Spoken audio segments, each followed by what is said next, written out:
del curso. Muy bien, empezamos entonces la última parte de nuestro módulo que se refiere a la química toxicológica de las drogas de abuso. En las anteriores clases habíamos tomado bastantes conceptos acerca de lo que es básicamente la toxicología, la toxicocinética, toxicodinámica, qué es un efecto tóxico, la dosis y el alcance del efecto, las vías de administración y muchas de esas están implicadas ya en todo lo que se ve en lo que es la aplicación de nuestro módulo y obviamente del diplomado como tal. Entonces vamos entrando en materia, igualmente recordando algunos conceptos importantes. De acuerdo a lo que es la OMS, la farmacodependencia utiliza este término como también toxicomanía o drogadicción o un hábito. Hablamos de que es el estado psíquico y a veces físico causado por la interacción entre un organismo vivo y un fármaco. Generalmente se caracteriza por modificaciones en el comportamiento o diferentes reacciones que comprenden siempre un impulso irreprimible por tomar el fármaco de forma continua y o periódica, a fin de experimentar sus efectos psíquicos y a veces para evitar el malestar producido por la privación. ¿Eso qué quiere decir? De que una persona puede llegar a hacerse dependiente irresistiblemente de estos. A eso llaman la farmacodependencia. Bien, ¿qué es una droga? Lo que comúnmente hablamos no solamente de estupefacientes, sino la droga va a ser cualquier sustancia, puede ser terapéutica o no, que al introducirse al organismo por cualquier vía de administración, ya sea inhalación, ingestión, fricción parenteral o endovenosa, produce una alteración que afecta de alguna manera el natural funcionamiento del sistema nervioso.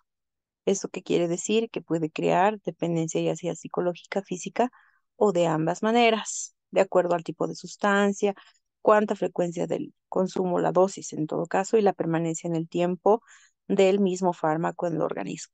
Entonces se habla de droga, que viene del término drug en inglés o drogue en francés, y indistintamente se habla como droga a cualquier fármaco independientemente de la prescripción psicoactiva. Eso sí que significa que este término se ha ampliado mucho para los fármacos como tal o las sustancias que son introducidas al organismo, ¿no? Generalmente tenían efecto terapéutico, sin embargo, ya sabemos que hay sustancias estupefacientes u otros que no necesariamente tienen estos efectos, ¿no? Entonces, la diferencia entre droga y una sustancia psicotrópica, que puede ser natural o sintética, el consumo provoca el deseo de seguir consumiendo. Un fármaco podemos tener dosis habituales con ciertos efectos, pero no necesariamente van a crear dependencia. Pero un psicotrópico ya como tal causa la dependencia. Entonces hay que diferenciar estos dos términos porque en la sustancia psicotrópica va a producir una sensación de bienestar o de sensación psicológica. Por eso la persona se hace dependiente al consumo. Ahora, de acuerdo al Diccionario de las Ciencias Penales, ¿que es una droga? Se entiende toda sustancia química o natural, psicotropa, que es capaz de producir dependencia, ya sea física o psicológica. Entonces hablamos de este aspecto de que la dependencia va a marcar el común denominador de lo que son estas sustancias, ¿ya?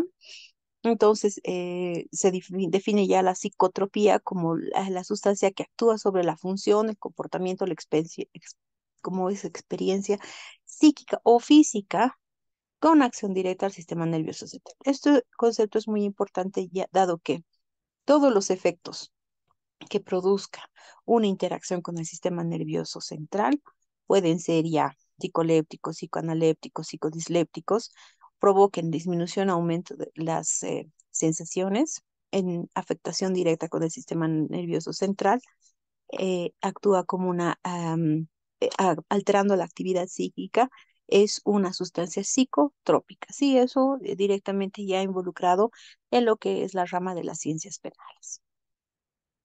Ahora, hay muchos efectos secundarios o directamente proporcionales al consumo de estas sustancias. Entonces, ¿qué trastornos produce?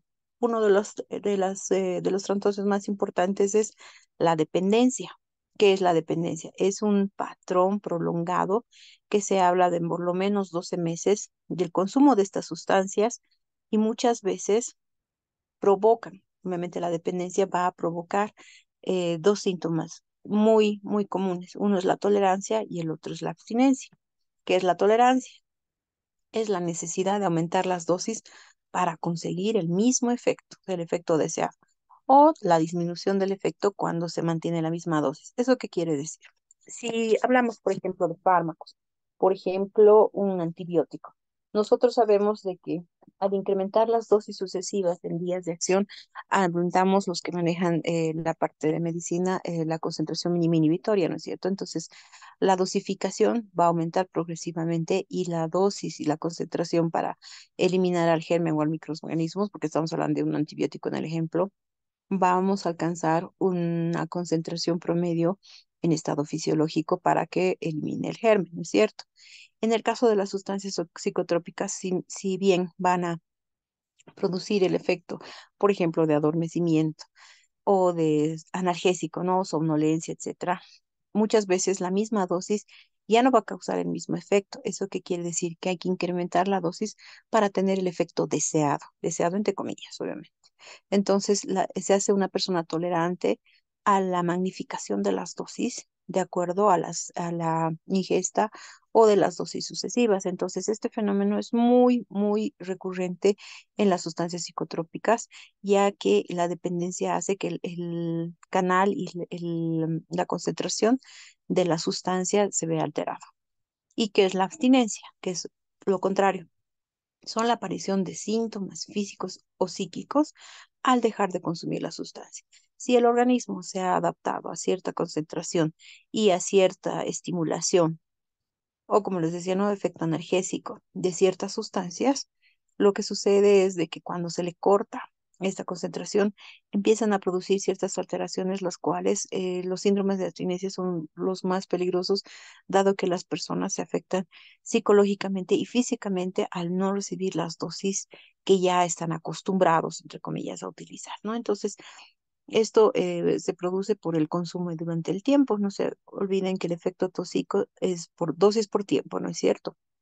Entonces, es importante verificar de que cuando una persona esté en síndrome de abstinencia, que aparte del cuadro clínico que presenta, sabemos de que las dosis son necesarias ya hasta nivel no solo psicológico, sino físico, y se presentan ciertos cuadros los cuales hay que ver. Entonces, estas personas tienen incapacidad para controlar el consumo y necesitan conseguir la sustancia a como de lugar porque el recuperarse y entrar en una fase psicológica y física normal anterior al consumo es muy difícil. Entonces, se ve, por ejemplo, uno de los signos muy frecuentes es la reducción de las actividades sociales o laborales, lo que provoca de que una persona que está consumiendo altera su ciclo social. Entonces, es una también de de las características que se puede observar en los drogodependientes, ¿no es cierto? Y bueno, la continua exacerbación de sus problemas físicos o psíquicos, dado que están acostumbrados a tomar la sustancia.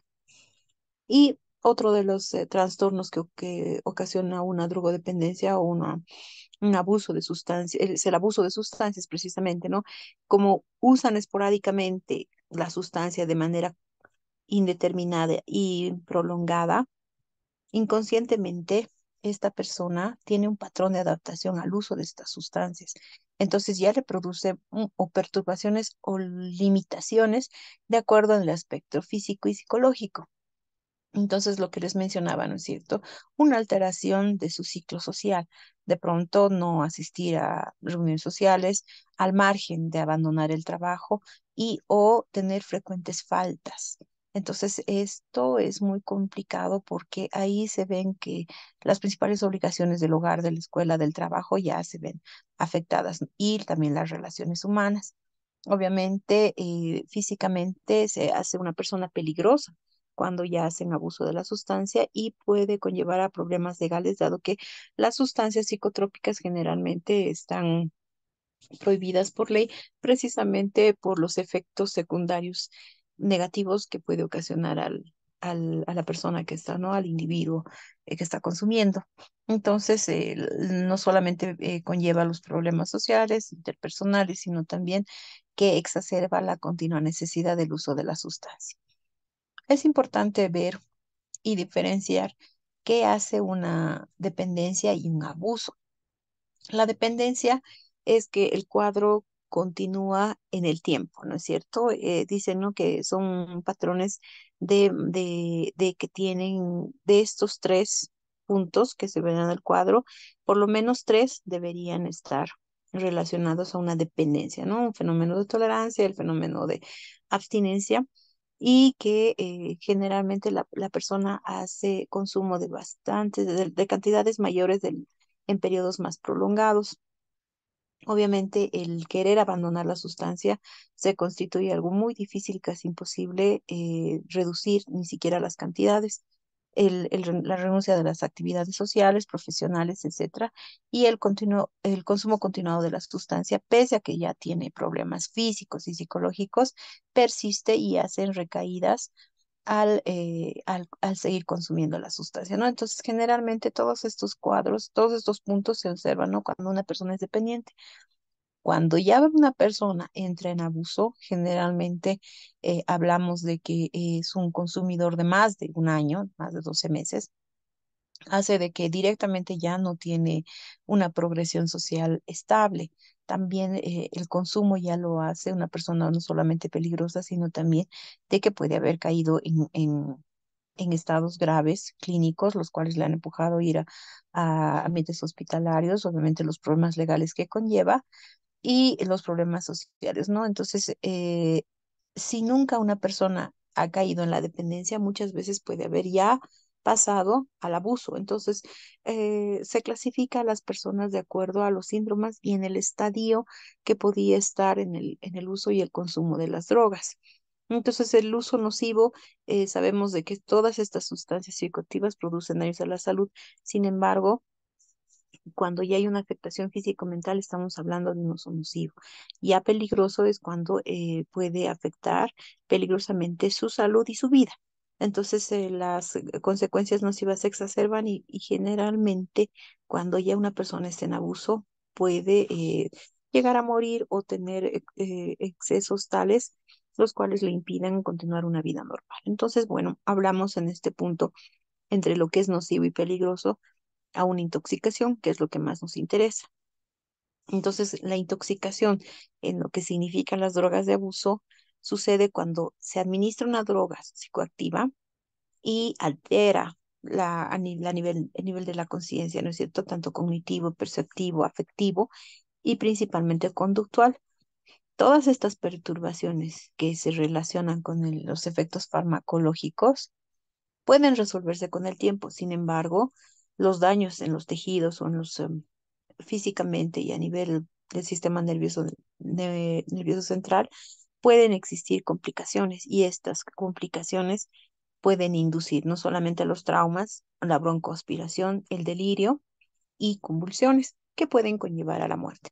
Entonces, se va a estudiar o se revisa toda esta parte de lo que son los fármacos de acuerdo a la clasificación de estas sustancias. Cada día aparecen nuevas. Sin embargo, se ha podido clasificar de una manera para que nosotros podamos ver tanto la vía de administración como el cuadro clínico.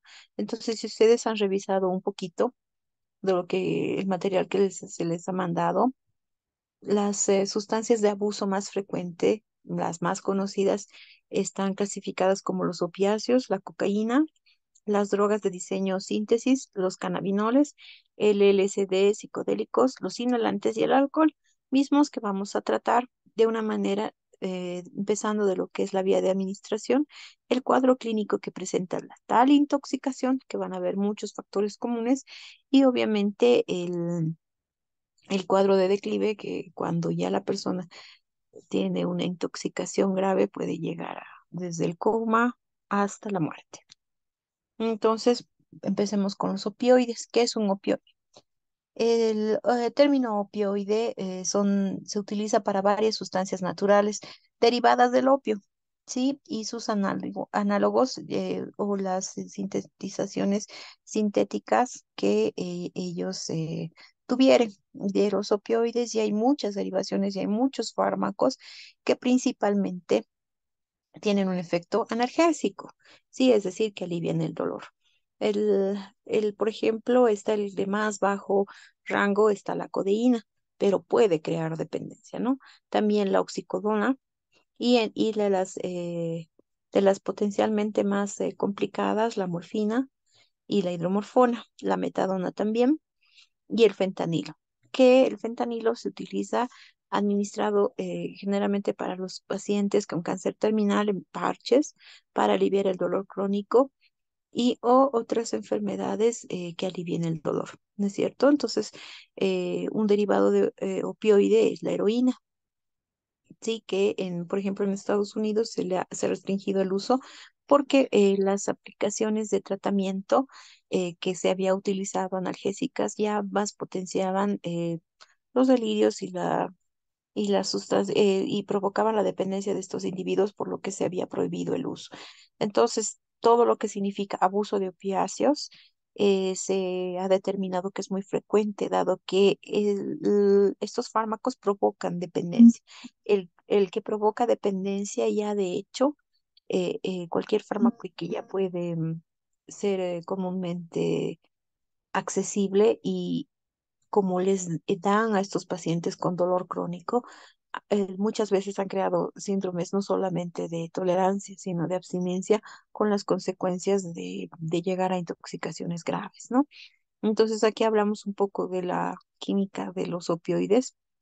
Estamos hablando de la morfina, la codeína, la dihidromorfina, la heroína, la metilhidromorfinona y la hidrocodeína, que obviamente tienen, como les muestro en el cuadro a la izquierda, esta molécula básica. Entonces, sus sintéticos o derivados tienen algún cambio o transformación en el grupo metil o en el grupo hidroxil.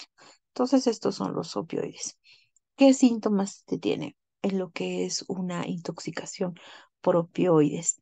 Generalmente no se ven muchos síntomas inmediatos, sino más bien a largo plazo, por el hecho de que la continuidad de las dosis, ¿no? Entonces, el efecto inmediato es atenuar el dolor, de efecto analgésico y sedantes potentes. Por ejemplo, el fentanilo se utiliza para inducir el coma a los pacientes de terapia intensiva que tienen traumas severos, entonces se utilizan, de hecho, muchas de estas sustancias para provocar analgesia o sedación. Sí, sin embargo, uno de los efectos, no solamente por la tranquilidad, la somnolencia, puede también, de acuerdo a la dosificación, causar euforia. Bueno, el fentanilo no, ese es un sedante, de hecho, pero otros y empiezan a producir euforia. Otros efectos menos deseables, ¿no? Estreñimiento, náuseas, enrojecimiento y confusión, entre ellos a los que tienen edad avanzada. Esto se ha visto en muchos pacientes con cáncer, mismos que cuando ya tienen el uso sucesivo de sustancias y opioides, empiezan a ver mucho el tema de confusión y de alteración del sistema nervioso central.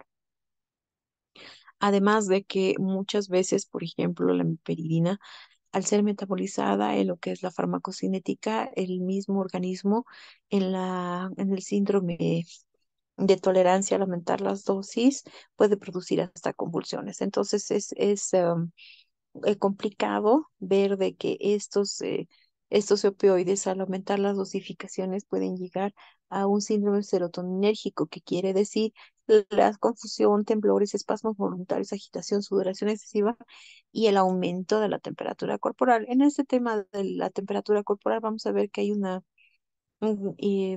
disfunción bien especial en casi todas las drogas de abuso, ya que muchos exacerban la temperatura, la mayoría, y que también es uno de la mayoría de los que hablan de este tema de los opioides, tienen que ver mucho con la clínica de cómo llega el paciente, ¿no? Entonces, que hablamos de una sobredosis, por ejemplo, ¿no? De consumir ya una sobredosis puede ser potencialmente mortal.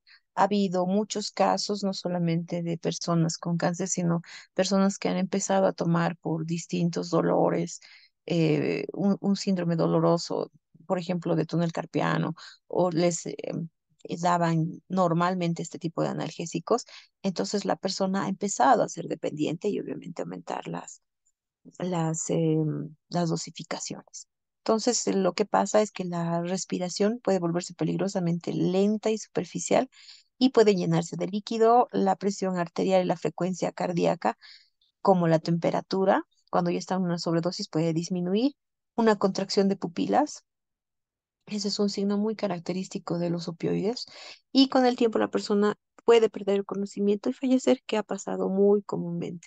En el ámbito de los artistas pueden ver una selección muy grande de abuso de opioides, los cuales han empezado a tomar dosis pequeñas, han aumentado las dosis y de pronto se los ha encontrado muertos precisamente por sobredosis. La combinación de estas drogas, de estos opioides con alcohol y otros sedantes es mucho peor porque no solamente exacerban el efecto, sino que también puede hacer un paro respiratorio y directamente al fallecimiento, ¿no? Entonces, los efectos a largo plazo, no hay muchas complicaciones aparte del desarrollo de la dependencia. Sí, por ejemplo, hay algunos efectos secundarios complicados como el estreñimiento, la sudoración excesiva, somnolencia o la disminución de la libido. Los síntomas de abstinencia cuando la persona entra ya en tratamiento, hay síntomas muy complicados, desagradables, porque desde las 4 horas hasta las 48 a 72 horas, el síndrome de abstinencia puede ser potencialmente peligroso por la ansiedad y porque la respiración, al contrario del efecto, digamos, de que se va deprimiendo, se va tranquilizando, empieza a acelerarse. Entonces va acompañada, ¿no? De empezar a bostezar, lagrimear, empezar una hiperactividad y una agitación que puede ser muy complicada, aparte de la frecuencia y presión arterial que van en incremento. Entonces hay otros síntomas también que deben ser puntos de alerta. Cuando una persona llega con estos síntomas, tendríamos que ver y pensar de que de pronto está o en un síndrome de abstinencia o directamente ya están entrando en una dosificación. Obviamente hay cartillas las cuales preparan también al galeno o a la persona que va a recibir a la persona, por ejemplo, en el triaje, si está teniendo cierta sintomatología para poder evaluar si está haciendo consumo de opiáceos, ¿no? Por ejemplo, uno de los síntomas de abstinencia, ¿no? Los temblores, las convulsiones y la respiración rápida que les mencionaba. ¿Cómo se diagnostica? Principalmente hay que hacer una evaluación médica, la cual va a revisar toda la parte clínica, la anamnesis del paciente y muchas veces en otros países se hace análisis de orina. Lo que es evidente es que también se recurre al entorno familiar o de amistad del paciente para tener en cuenta si es que la persona es un consumidor y o en qué circunstancias se ha hallado a la persona, si es que habláramos de un fallecido o de una persona que haya sido traída, por ejemplo, no a una clínica en emergencias para ver cuál es la sintomatología que presenta, ¿no? Entonces, obviamente, una de las características es que ha bajado su glicemia, ¿no? Entonces, sea hay hipoglicémico o puede haber se desvanecido o caído, etcétera. Entonces, hay varios síntomas o las personas ya ven directamente heridas porque precisamente han perdido la conciencia, ¿no? Entonces, en otros países y en algunas regiones también se analiza la orina para detectar este tipo de, eh, de abuso del consumo de esta sustancia y obviamente se hace un diagnóstico rápido así, ¿no? Para una sobredosis como tratamiento de los opiáceos, generalmente cuando la persona ya viene desvanecida, lo primero es que hay que tratarle como una urgencia médica, ¿no? Entonces hay que salvaguardar la vida, hay que posiblemente a tratar de que la persona primero entre en rehabilitación, si le encuentran mal directamente a la sintomatología, hay que observar las funciones mecánicas, ventilatorias mecánicas para ver si la persona está respirando en realidad, ¿no es cierto? O acudirle con oxígeno, etcétera. Generalmente hay una administración de naloxona como antídoto que se le hace por inyección o aerosoles nasales.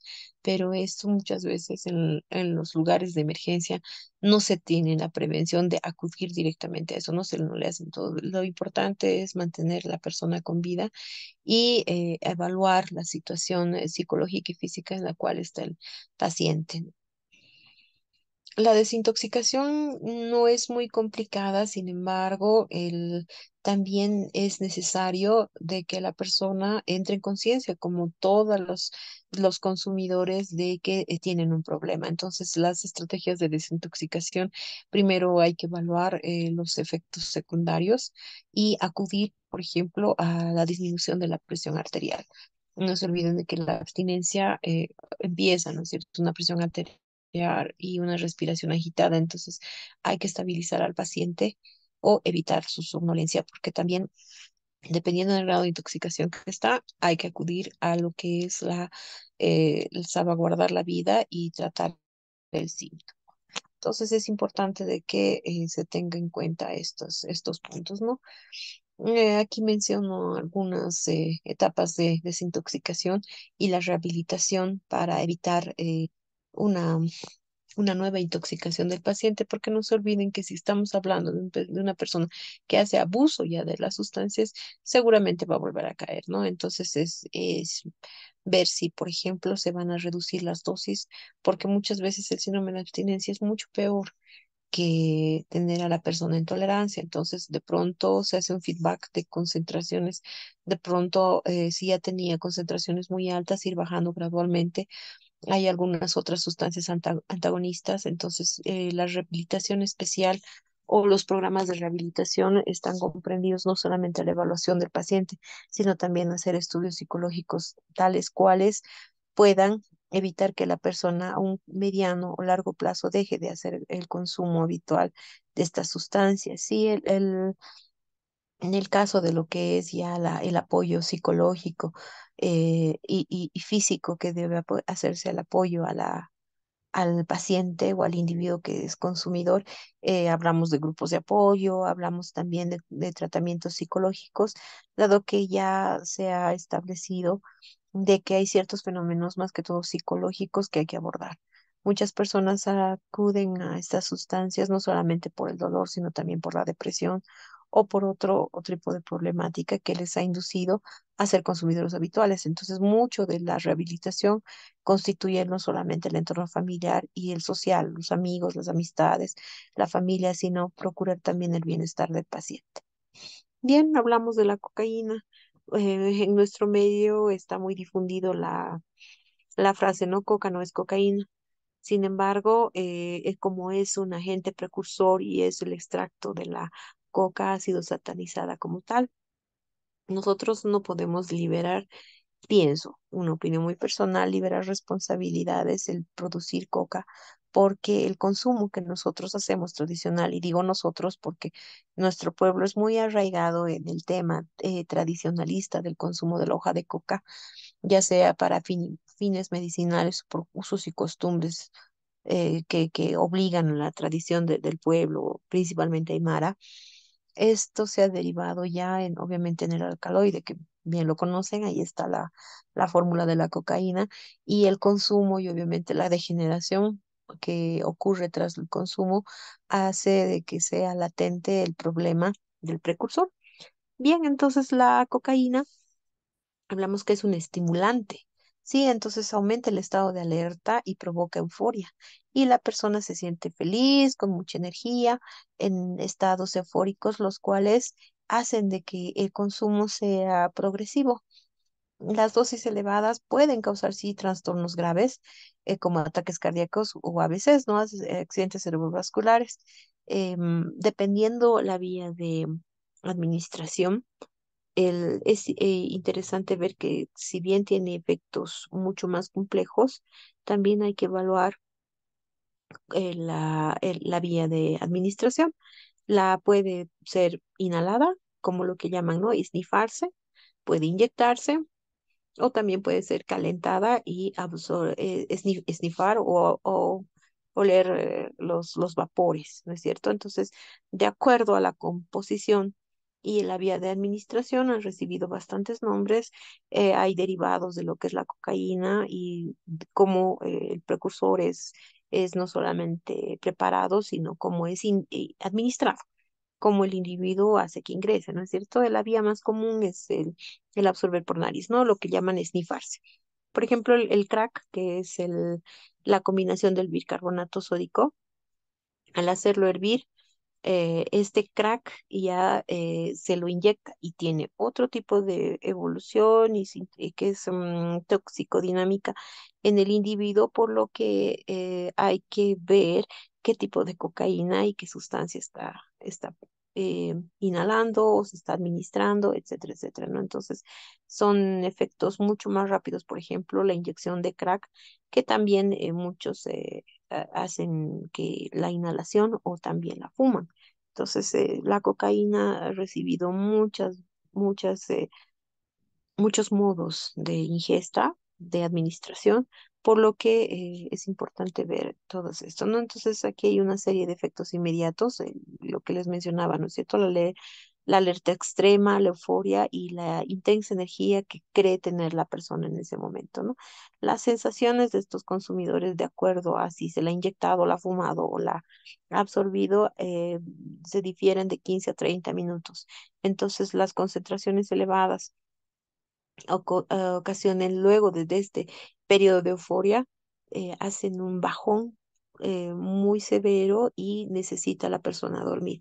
Entonces, este acceso de euforia dura un corto tiempo, lo que comúnmente se llama, ¿no?, el viaje, y luego el efecto rotundo de bajón para dormir o para volver a tener este efecto y volverse a administrar, ya sea por la vía que tenga que haga el consumidor.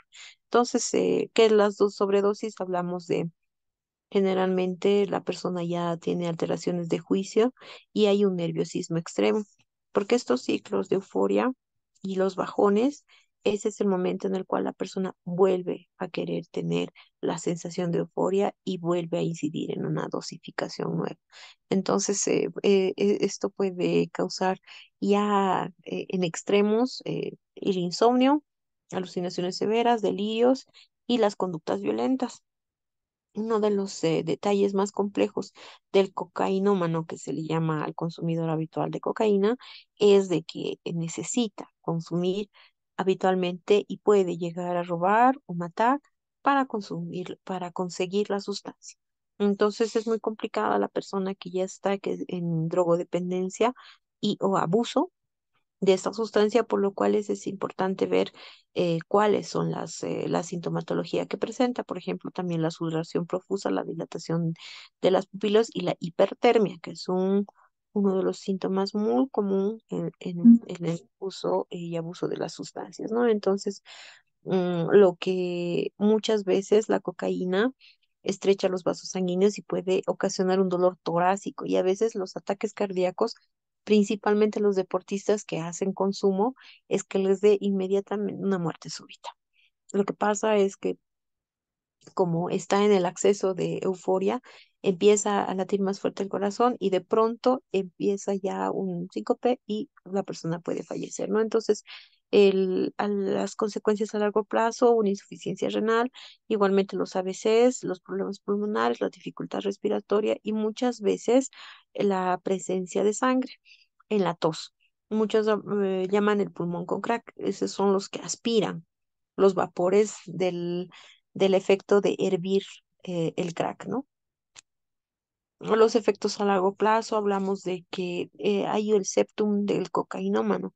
No sé si alguna vez han leído un poco, las personas que están continuamente esnifando la cocaína degradan tanto las paredes de las fosas nasales que muchas veces tienen que tener un tratamiento quirúrgico, ya que elimina como más o menos como la leishmaniasis de todo el tabique nasal. Entonces, el consumo excesivo, muchos de los cocainómanos, si alguna vez tienen oportunidad de ver, tienen las narices desviadas completamente. Y obviamente es porque daña toda la mucosa nasal, ¿no? Entonces, la alteración de las funciones mentales. También es importante ver de que muchas veces estos pacientes tienen infecciones gástricas, renales consecutivas, porque no se olviden de que el consumo no hacen de sustancias limpias, ¿no? Directamente puede ser el tema de hacer hervir, las cucharas, etcétera. Entonces también les produce infecciones recidivantes. Entonces, es importante ver qué tipo de administración están utilizando. Lo que hablamos en los síntomas de la abstinencia, generalmente el cansancio extremo de la persona que está en recesión, llamémoslo así si vale el término, o en la abstinencia de lo que es la cocaína, porque están somnolientos, deprimidos y no tienen energía para nada. Entonces están los efectos de la droga dan el efecto opuesto. Generalmente es así, ¿no? Cuando ya la persona ha subido sus estados de euforia, en el momento que ya baja la dosificación, tienen los efectos contrarios. Casi todos los síntomas de abstinencia o los efectos colaterales posteriores a la dosificación se presentan así, ¿no? El efecto contrario. En algunos pacientes aparecen problemas para concentrarse y muchos entran en un delirio de tener ansias de suicidio porque tienen tanta desesperación y aumenta su nivel psicológico de desesperación, de que muchos se llegan a suicidarse.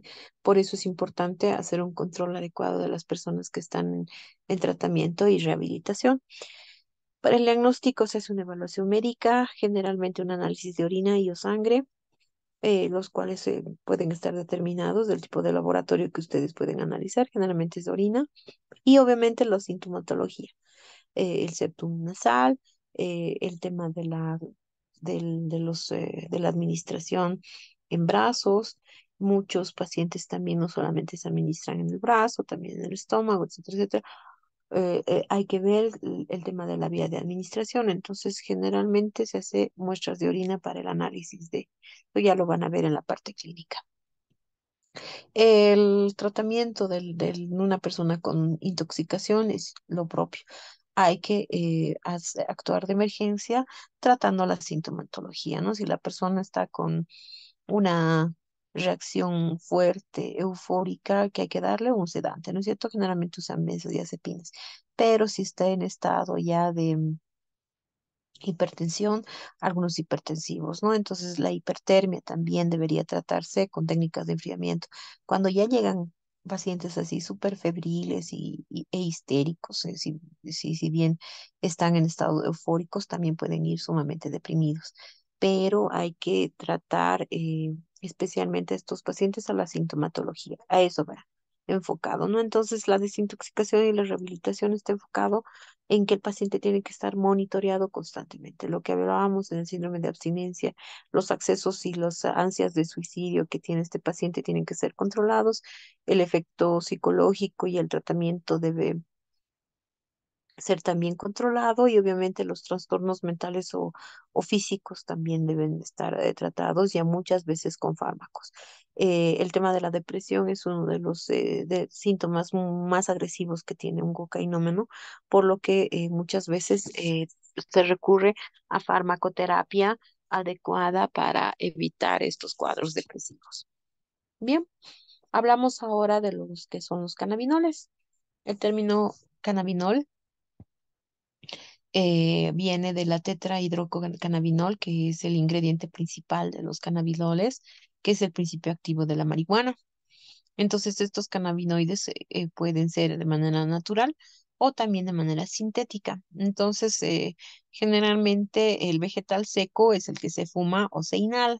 También hay un efecto de vapor que utilizan algunos cigarrillos electrónicos. Entonces, muchos de esta familia de químicos que de cannabinoides sintéticos ya están siendo derivados y en muchos países también estos derivados de los cannabinoides están utilizándose como efectos analgésicos y ya están siendo permitidos o liberados de la restricción, ¿sí? Aquí podemos ver igualmente para conocimiento de ustedes la fórmula química de un cannabinoide y bueno, las formas, ¿no es cierto? Ahí está la hojita, muy característica. y la marihuana, ¿no? Que puede ser fumada en cigarrillo, en un porro que llaman, o en las pipas. Bien, entonces los síntomas de los cannabinoides son muy distintos a corto y largo plazo. Sin embargo, no se ha visto efectos muy generales porque de acuerdo, si bien recuerdan unas clases anteriores, habíamos visto, ¿no? El efecto individual de acuerdo al efecto tóxico que puede ser. Entonces, en este caso, depende mucho del individuo que haga el consumo, porque viene una serie y una gama de varios sintomatologías, las cuales, por ejemplo, entran los efectos psiquiátricos, así como la confusión, las alucinaciones, la psicosis, también la pérdida de la realidad, etcétera. Los cardiovasculares, empieza la presión arterial alta, la taquicardia e incluso el infarto, o los neurológicos, ¿no? La sudoración, que es complicada, que puede llegar a convulsiones hasta la visión borrosa y otros adicionales que pueden ser vómitos, obviamente otra vez la hipertermia y o una sintomatología a largo plazo, una insuficiencia renal. Como les digo y les menciono siempre, la vía de administración es la que va a dictar la sintomatología. Que cómo se diagnostica que una persona está consumiendo generalmente las pruebas rutinarias, que son la detección por orina, de la detección de los cannabinoides, ¿sí? Y las muestras de signos clínicos de la intoxicación.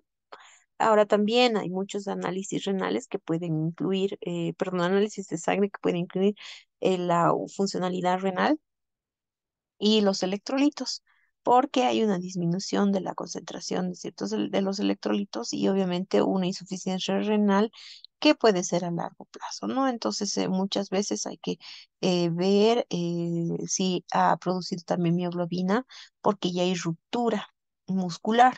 Entonces hay que evaluar todos estos. Estamos hablando de los cannabinoides sintéticos y que del uso prolongado, ¿no? Entonces, de acuerdo a la sintomatología, se hace el tratamiento. Entonces es importante ver cómo la persona también, si ya viene con hipertermia, con frecuencia cardíaca elevada, etcétera, etcétera, hay que evaluar qué tipo de tratamiento tiene. Entonces hablamos ya específicamente del cannabis, que es la marihuana. Es procedente de las plantas cannabis sativa que tienen la sustancia psicoactiva, que es delta 9 tetrahidrocannabinol, no THC. Entonces, muchas de las sustancias, obviamente, derivadas de estas, es en la extracción y en la síntesis y en la procuración de la alteración de la molécula, mismo que tiene el mismo efecto, ¿no? El estado de sueño, el bienestar, y se distorsiona muy comúnmente la percepción de la realidad y de las sensaciones. El consumo en un largo periodo puede llevar más que todo dependencia psicológica. La dependencia física en la marihuana no se ha comprobado porque se habla más de una dependencia psicológica.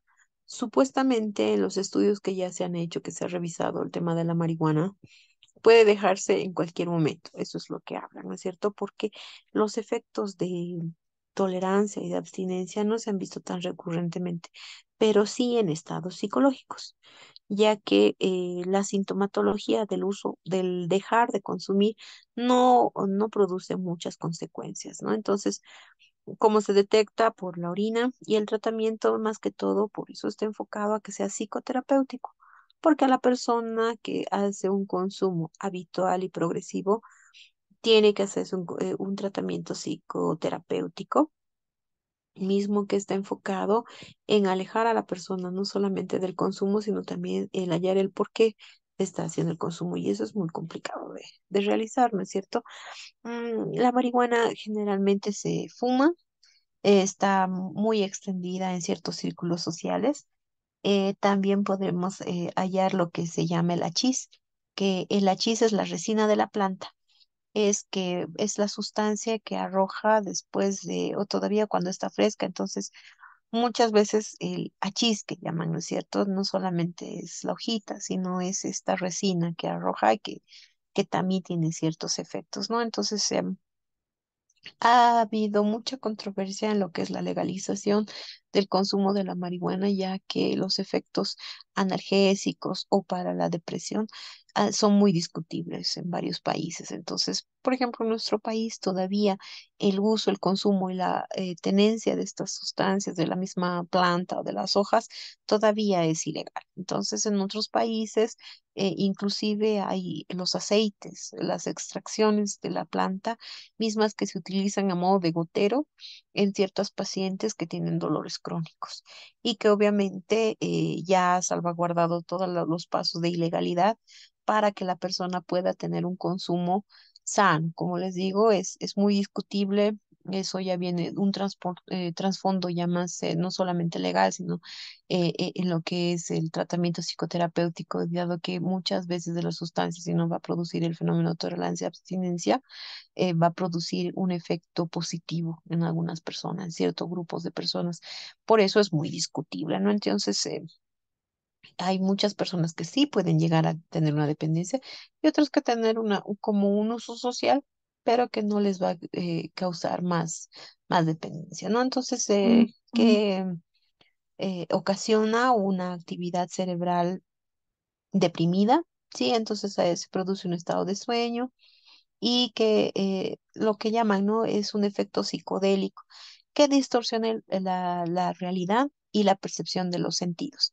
¿Eso qué quiere decir? Que puede perder la idea de tiempo, la idea de ver colores, la idea de sensaciones de espacio-tiempo, dependiendo de la persona. Lo que les mencionaba, ¿no? El efecto tóxico individual. Lo que pasa es que la marihuana, en su efecto común, a- eh, alivia la tensión y hay una sensación de bienestar normal.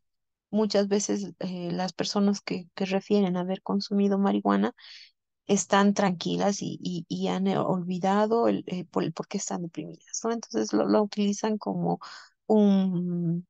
sí, vale el término relajante, dado que no es el efecto físico, pero sí les da una sensación de bienestar. En otros también hay una sensación de euforia dependiendo o relajación. Muchas veces hasta hay relajación de esfínteres, entonces no se sabe qué efecto propiamente va a hacer el individuo cuando ha hecho el consumo, la fumada, etcétera, ¿no es cierto? Otros efectos ya más complejos, el aumento de la frecuencia cardíaca, lo que habla, ¿no? De los ojos de sangre o los ojos que están enrojecidos, precisamente porque han tenido por ejemplo, esta inhalación por los poros y los ojos se dilatan, entonces tienen los ojos enrojecidos. Esto de la consecuencia de la inhalación puede durar entre 4 a 6 horas y luego también desaparece, ¿no? Entonces, generalmente las personas que hacen un consumo por primera vez pueden experimentar ansiedad, pánico o paranoia, porque como vuelvo a decir, no saben qué efecto va a causar. En cambio, los que son habituales ya tienen esa sensación de bienestar o ya han alcanzado un punto en el cual han alcanzado un pico de relajación que les lleva, ¿no? Del subidón o el viaje que tienen, bastante normal o regulado. Entonces, obviamente, hay que controlar en este caso los periodos de psicosis que afectan la realidad. Inclusive la persona puede tornarse como un síndrome de esquizofrenia, ¿no? Un delirio de persecución, etcétera, y otros de escuchar ruido o alucinaciones, etcétera, dependiendo, ¿no? Cuál ha sido el efecto en la persona, ¿no? Entonces, hablamos de efectos a largo plazo, por ejemplo, los problemas respiratorios que conllevan, ¿no? La bronquitis, la tos, las flemas, el dolor abdominal, por los vómitos, porque obviamente va también dañando a largo plazo los pulmones, ¿no? Entonces, supuestamente no hay un riesgo ni de cáncer, ni de cabeza, ni de cuello, ni de vías respiratorias como lo hace el tabaco, porque el tabaco en todo caso es mucho más tóxico. Tiene otro efecto, sin embargo, no se ha hallado de que provoque un cáncer, ¿no? Por lo menos los estudios que se han hecho, no ha habido que haya síndromes o efectos a largo plazo de cancerígeno, ¿no? Ahora, es importante mencionar de que muchas veces la derivación de la sustancia no ha afectado al bebé. En algunas mujeres, tanto ni por leche materna ni por vía fetal. Sin embargo, obviamente este es un estudio. No sé cuán certero sea este dato, pero ha sido importante mencionarlo, dado que muchas personas que consumen marihuana no refieren efectos posteriores y eso, por eso lo mencionan, muy discutible en mi opinión, de que puede dejarse en cualquier momento, ¿no? Entonces hablamos de lo que los síntomas de abstinencia, la marihuana no se elimina rápidamente del organismo y continúa por varias semanas. Entonces, el síndrome de abstinencia es casi nulo. Y o los síntomas son muy leves, dado que se pueden presentar, ¿no? Algunos síntomas de insomnio, irritabilidad, depresión, náuseas o falta de apetito, pero eso es por el tema de fumar, ¿no? Y no conlleva muchos más síntomas. El diagnóstico se realiza por análisis de orina, que generalmente se hace en los mismos tacos que se utiliza para cocaína o para marihuana, se utiliza la muestra de orina y eso, bueno, la van a ver mucho más a detalle después, pero no demuestra de que es un consumidor habitual, puede ser que haya fumado por una vez o por dos veces, entonces no se puede establecer si realmente es un dependiente o una persona que hace abuso de marihuana, ¿no? Entonces el tema del tratamiento va a la sintomatología y el asesoramiento psicológico que siempre se menciona en todas las drogas de abuso. Bien, las anfetaminas. Ustedes han debido escuchar muy frecuentemente, ¿no? El uso de las anfetaminas como tabletas. Se hacen así, ¿no? Las famosas pastillitas de colores. Tienen bastantes nombres en la jerga de los consumidores, la meta. Sí, muchas, se me fue el nombre ahora, antes, hace muchos años estaba el uso ya directamente como estas piloritas, ¿no? M&M o algo así, o píldoras felices, etcétera. ¿Cuál era la característica? Que cuando la entabletaban, le ponían símbolos, caritas felices, de acuerdo a qué tipo de composición tenía o qué sustancia era, ¿no? Entonces, para el consumo en pastillitas, por ejemplo, si ven ahí, ¿no? De colores y con simbolitos de Superman, ¿no? De maripositas, etcétera, etcétera, que eran las pastillas felices que les llamaban, ¿no? Entonces, para exacerbar los efectos, ¿no? Entonces, son estimulantes en sí. Y obviamente la afección complicada es que sí se pueden volver drogas de abuso, ¿no? El, el efecto general es que aumenta el estado de alerta y se habla de que la persona tiene un rendimiento físico mucho mejor porque provoca una sensación y euforia de bienestar inmediata. Entonces, muchas de las personas que hacen consumo de las anfetaminas pierden peso rápidamente. Entonces, ¿por qué? Porque elimina el apetito y el mal uso de las sustancias hacen que las personas bajen de peso dramáticamente. Generalmente una sobredosis puede causar agitación, delirio, obviamente la hipertermia, ataques cardíacos o a veces y que pueden amenazar la vida de la persona consumidora. Generalmente se hace análisis de orina para ese diagnóstico y obviamente la sobredosis, estamos hablando de sedantes, etcétera, ¿no? De la clasificación de anfetaminas hablamos de la metanfetamina y de los derivados como la metilendioximetanfetamina, el MDMA, el éxtasis, que era el más común hace muchos años entre los más jóvenes, lo que llamaban por como les decía, ¿no? La pastilla feliz, y o Adán también.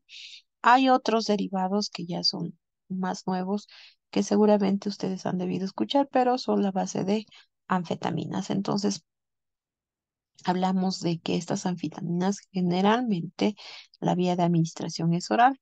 También se puede inhalar, también se puede fumar o inyectar.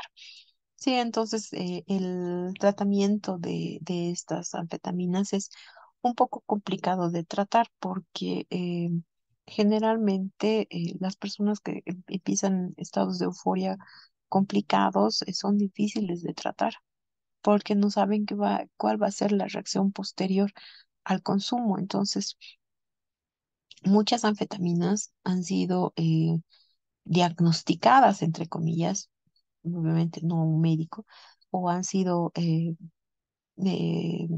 prescritas, si vale el término, no por un médico, de nuevo lo repito, por aquellas personas que sufren síndromes de depresión y que buscan mejorar el estado. Entonces, recurren a este tipo de drogas, a este tipo de fármacos, los cuales estimulan.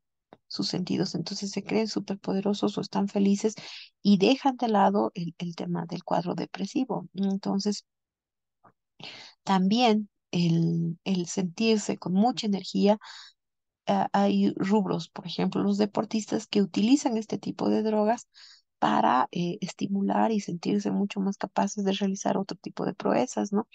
Entonces, ¿por qué? Porque hay una liberación inmediata de dopamina que la persona se siente invulnerable. Y esta es una de las complicaciones de lo que son las anfetaminas como tal, porque es muy complicado de que se pueda controlar esta euforia. Ya entonces, lo que les decía, ¿no? Los efectos inmediatos: aumenta el estado de alerta, la fatiga se queda reducido, o sea, si estaba cansado o estaba deprimido, inmediatamente se siente energizado. Se supone que la persona puede concentrarse más. Hay un efecto de disminución de apetito y mejora del rendimiento físico.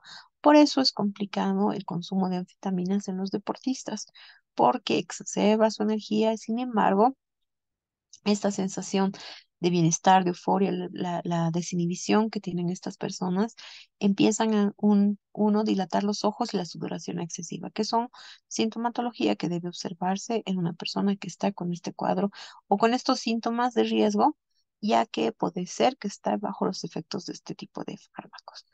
Ahora hay varias personas que al ser consumidores, lo que llaman los atracones, que directamente han empezado a consumir anfetamina por decirles, ¿no? Que tienen que rendir exámenes, personas que tienen que hacer ejercicio físico prolongado, empiezan a consumir uno tras otro y están en estado de alerta sucesivo, constante.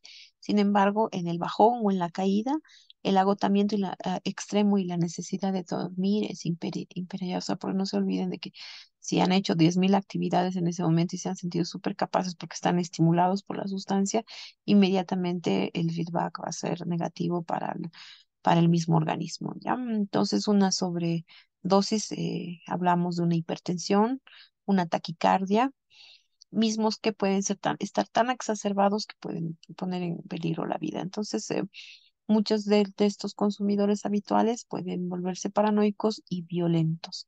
Gente fuera de control, misma que está fuera de sí, ¿no es cierto? Y que actúa directamente delirante, ¿no? Por eso también no hablamos de los delirios, de la meta de que muchos de estos están en tal estado de euforia de que provoca ya posteriormente ataques cardíacos y también la muerte súbita en muchos deportistas. Por eso el consumo, como les decía, ¿no es cierto? Que se creen invulnerables, creen que están como Superman, que pueden hacerlo todo, ha complicado mucho en que también haya aumento de la presión arterial y haya ruptura de vasos en el cerebro y los AVCs, ¿no? Que generalmente por eso vienen, ¿no? Ahora otros síntomas: no mareos, náuseas, vómitos y las convulsiones y otra vez la hipertermia. Entonces, este cuadro y esta signos, sintomatología es necesario de observar. Los efectos a largo plazo, lamentablemente, produce tolerancia con rapidez, ¿no? El fenómeno de tolerancia se ve exacerbado por la continua dosificación, ¿no? Y el aumento de la dosificación. Entonces, muchas veces los consumos altos, aparte del estado de euforia momentáneo, ya pueden volverse psicóticas las personas, ¿no? Y estar en una confusión extrema, una paranoia y obviamente, ¿no? Los signos de violencia, lo que llaman, ¿no? La distorsión y la pérdida de la conciencia y realidad de estas personas. Entonces, lo que se ve, las alucinaciones, los delirios y lo que piensan, ¿no? Que son omnipotentes, lo que decían, ¿no? El efecto Superman. Entonces, el delirio de persecución y las paranoias son muy complicados. Entonces, los efectos a largo plazo también es la afectación a la memoria, la confusión y la pérdida de la misma, porque muchas veces en algunos accesos de los viajes, entre comillas, que pueden realizar, estos pierden totalmente el sentido de lo que han hecho en ese momento. Obviamente, la tasa elevada de bruxismo, por ejemplo, rechinar los dientes, el apretar continuamente la mandíbula también hace que las afectaciones de los dientes se vea en el desgaste continuo que tienen y o el rechinar de los dientes en el momento de la ansiedad. se les seca la boca por la disminución de la salivación y lo que llaman, ¿no?, la boca de metanfetamina. Generalmente sus dientes están o destrozados y esta tiene una sequedad después del consumo, entonces también es un signo. Cuando ya empieza la abstinencia y se hace de manera brusca, la persona puede sentirse desde cansada, somnolienta, hasta un momento en el cual la persona también llegue a accesos de violencia para que se autolesione, ¿no? También puede causar el suicidio. Entonces, si las personas están en momentos de depresión sabían que eran consumidores habituales, pueden ya llegar a un suicidio fácilmente, ¿no? Entonces, pero hay momentos en los cuales también el bajón y la somnolencia puede evitar que haga eso, pero entrar en una consecuente depresión crónica, ¿no? El diagnóstico también, ver la evaluación clínica a la sintomatología. También hay análisis de orina que se pueden hacer para el establecimiento del consumo de anfetaminas y, bueno, ver las complicaciones, más que todo las de electrocardiografía por el aumento de la presión arterial y las taquicardias, ¿no? Eso ya, de acuerdo a lo necesario, a la sintomatología que necesite, ¿no? El tratamiento, obviamente, tranquilizantes. Vamos a tener personas eufóricas y violentas, es necesario controlar, tratar la hipertermia y los subsecuentes tratamientos de la depresión y, más que todo, una terapia cognitivo-conductual, que significa de que le hagan una psicoterapia.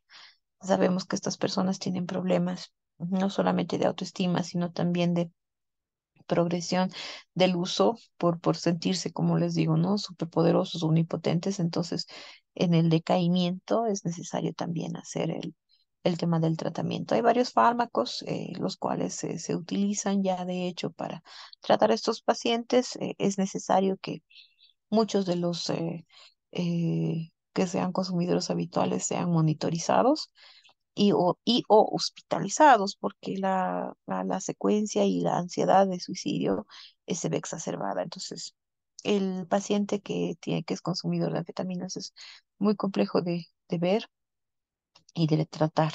Entonces, es necesario un tratamiento psicológico y muchas veces terapéutico. Bien, entre las sustancias que también son de abuso, he visto necesario mencionar los disolventes volátiles, ¿no? Los inhalantes. No sé si alguna vez ustedes han visto los niños polilla. Yo he visto mucho en Cochabamba. Aquí en La Paz había por temporadas y que eran muchachitos que estaban con sus manitos, con su puño cerrado, y todo el tiempo tienen acceso de ponerse a la nariz, ¿no? Porque utilizan sustancias de inhalación, el tiner, otras sustancias en spray. El tiner es lo más común, ¿no?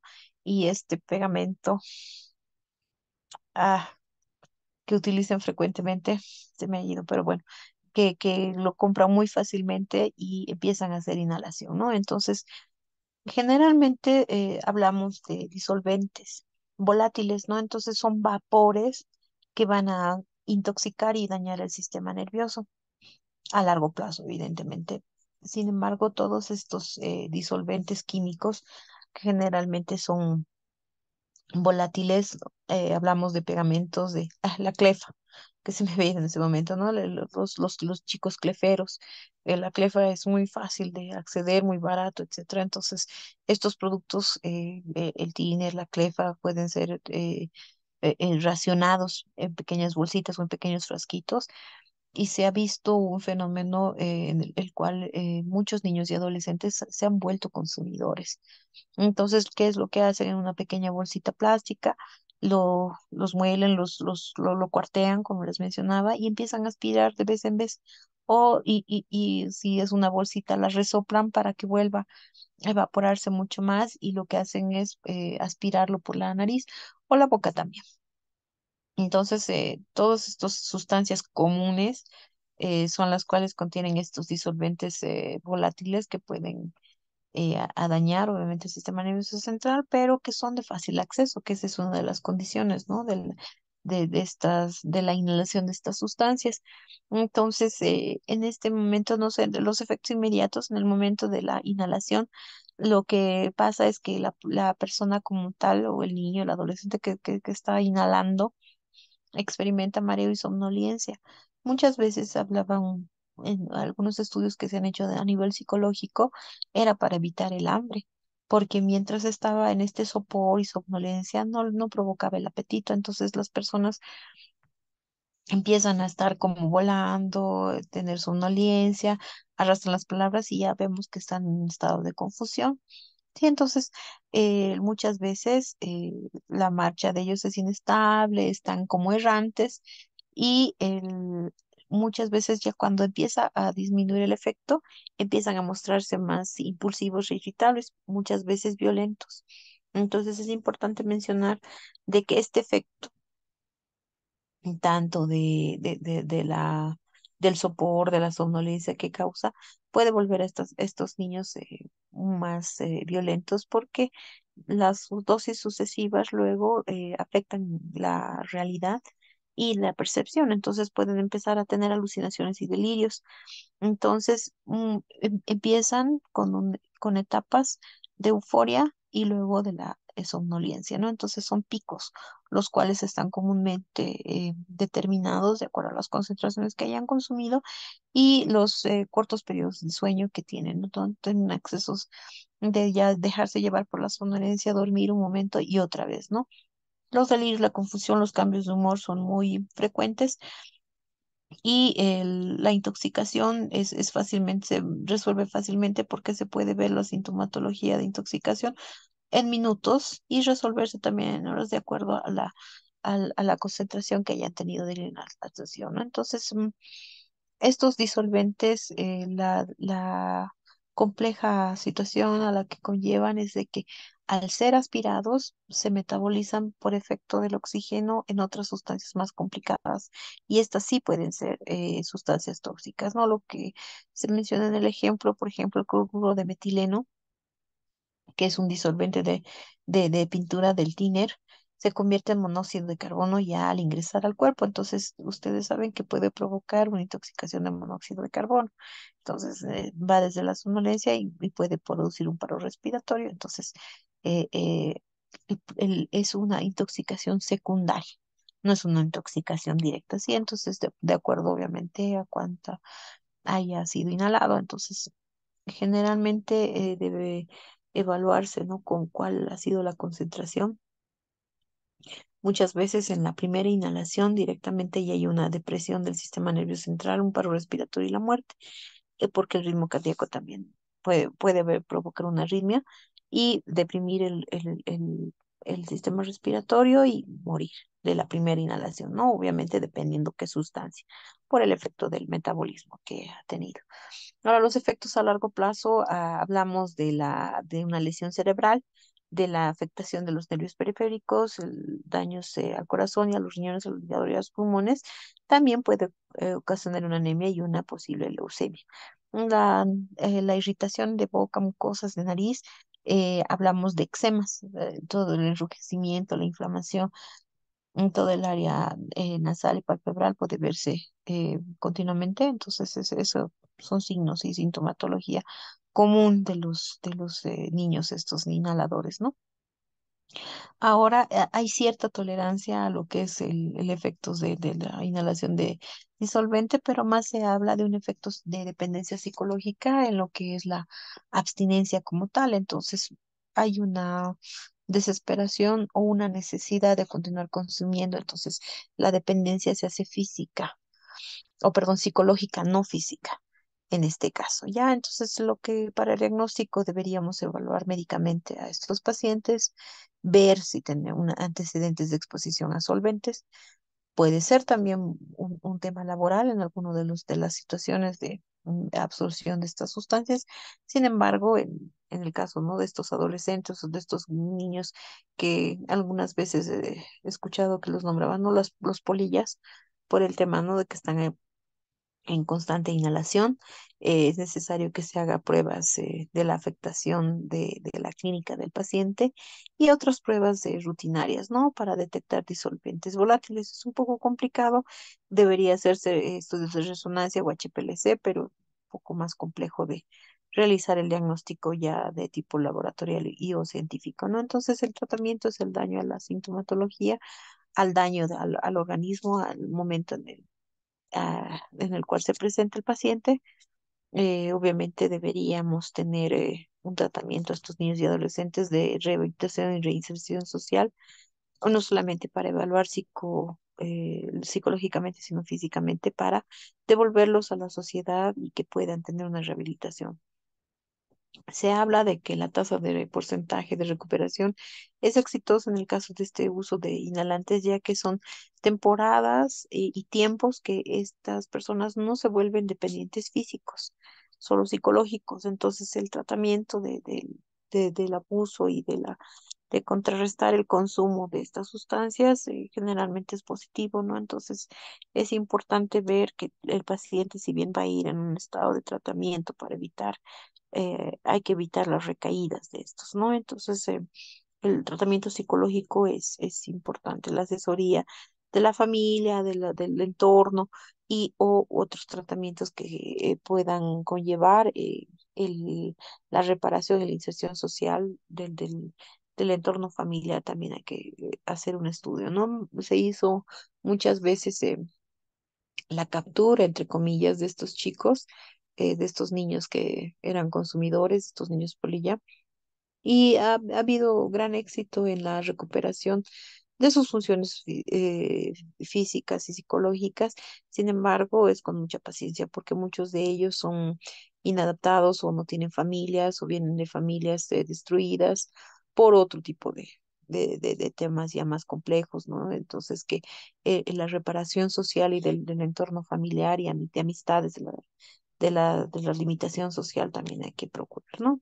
Entonces, hablamos de lo que son los nitritos volátiles como un ejemplo, que generalmente son, en otros países lo utilizan como sprays para el tratamiento del asma. Entonces, por ejemplo, llamaban los poppers, como les digo, venían como inhaladores de asma. Muchas veces, o sea, los disfrazaban o los metían ahí para causar generalmente igual una sensación de euforia y lo utilizaban directamente como para aumentar el placer sexual. Entonces ha habido un consumo y una utilización de estas sustancias de esa manera, ¿no? Entonces, en el entorno mundial se ha utilizado estas sustancias.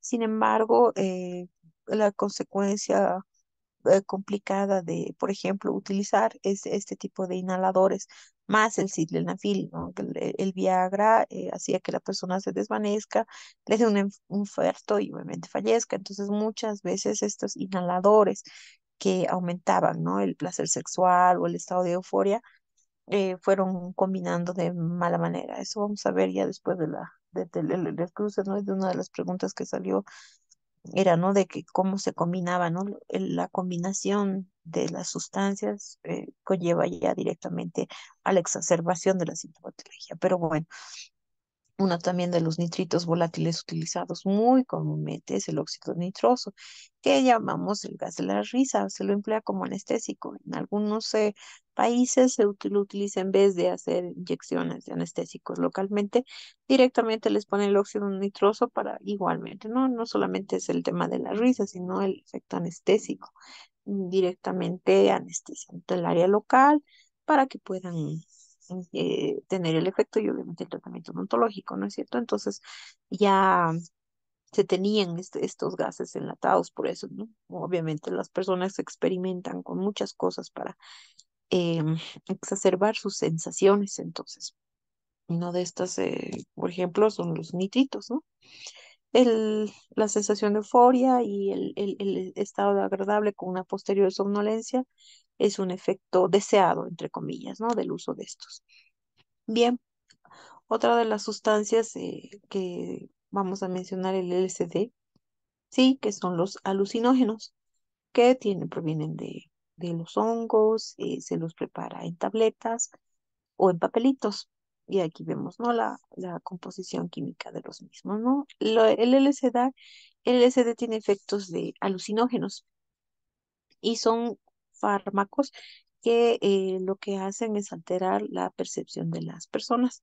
Son, por eso se llaman, ¿no? Alucinógenos, porque producen alucinaciones. Entonces, estos distorsionan la realidad y intensifican cualquier sensación que se tenga.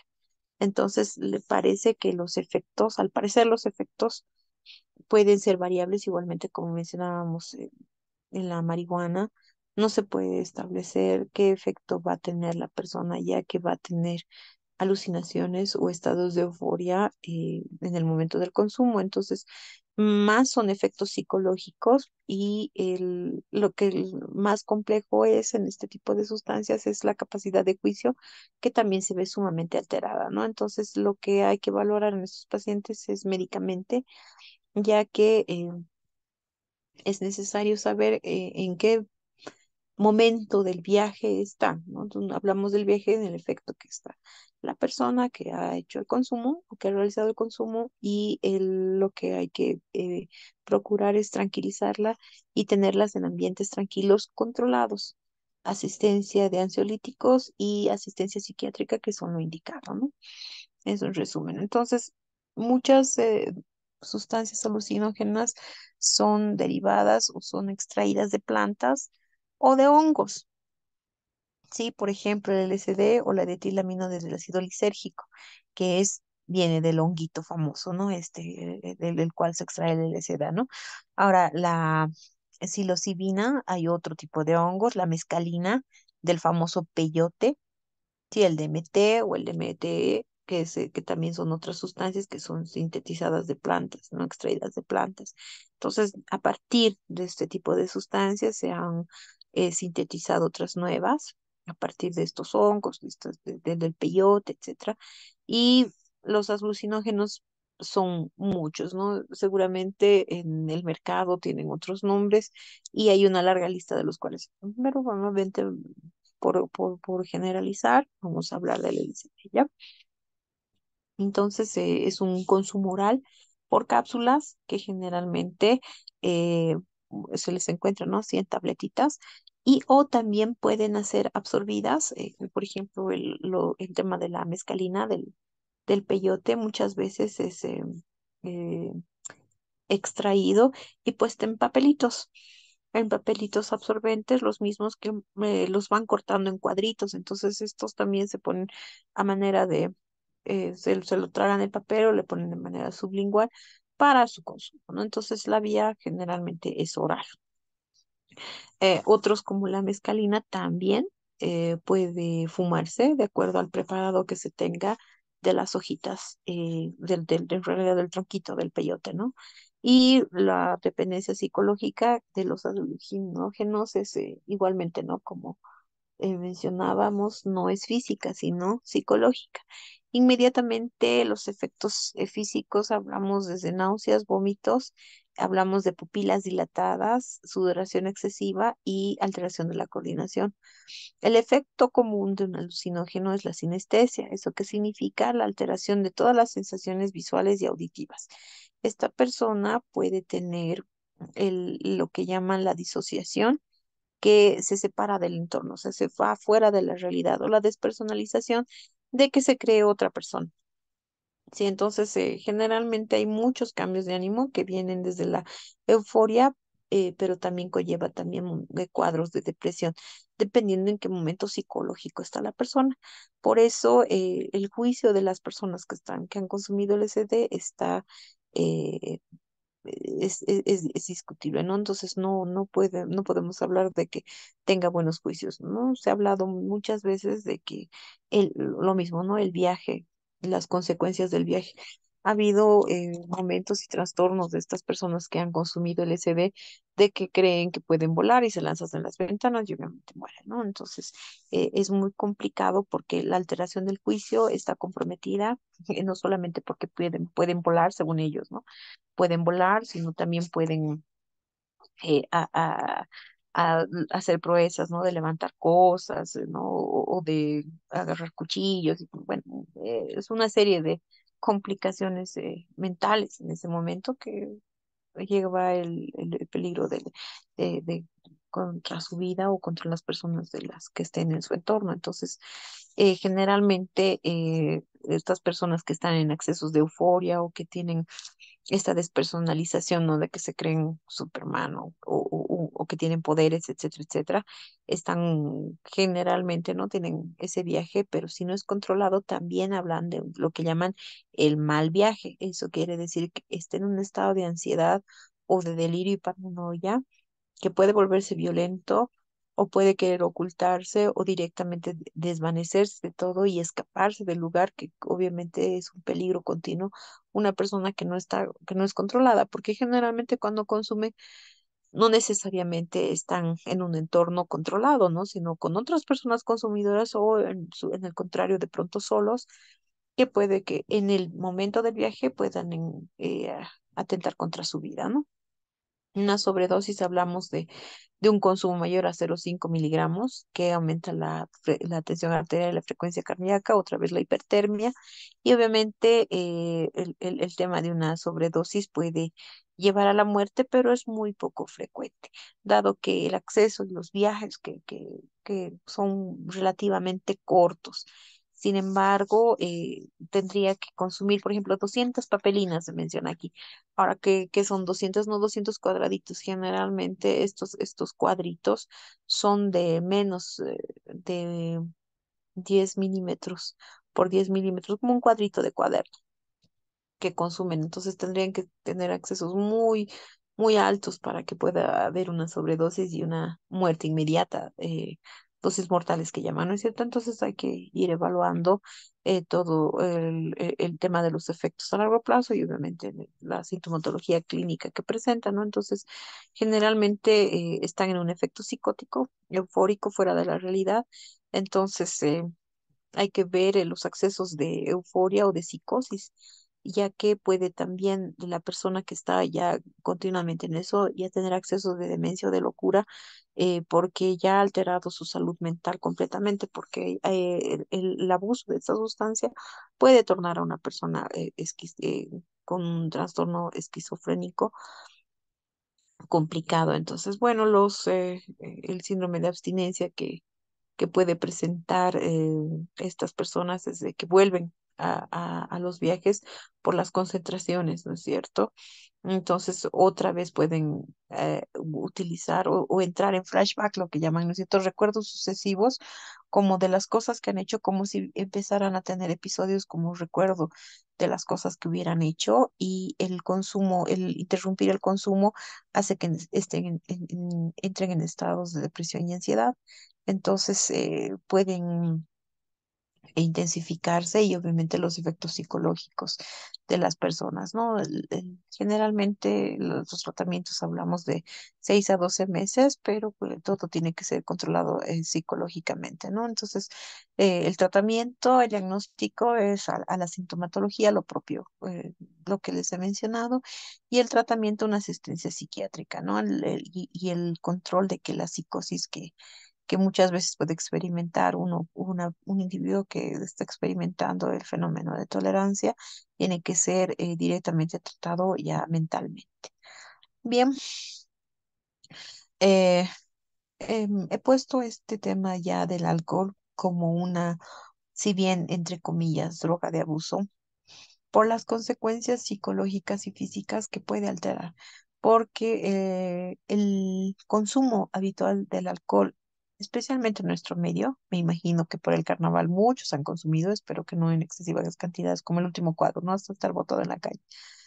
Es complicado, porque ya el alcoholismo como tal, que obviamente es la derivación del consumo habitual del alcohol, es muy complicado de tratar, ¿no? Entonces, bueno, hablamos que el alcohol es el etanol como tal, puede estar en la forma que ustedes quieran, ¿no?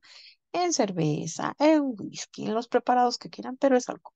Y estamos hablando de etanol, que es un depresor, no es un estimulante. Si bien el consumo de grandes cantidades de manera rápida y regular puede conllevar a daños orgánicos complejos, al coma y la muerte cuando hay sobredosis de alcohol.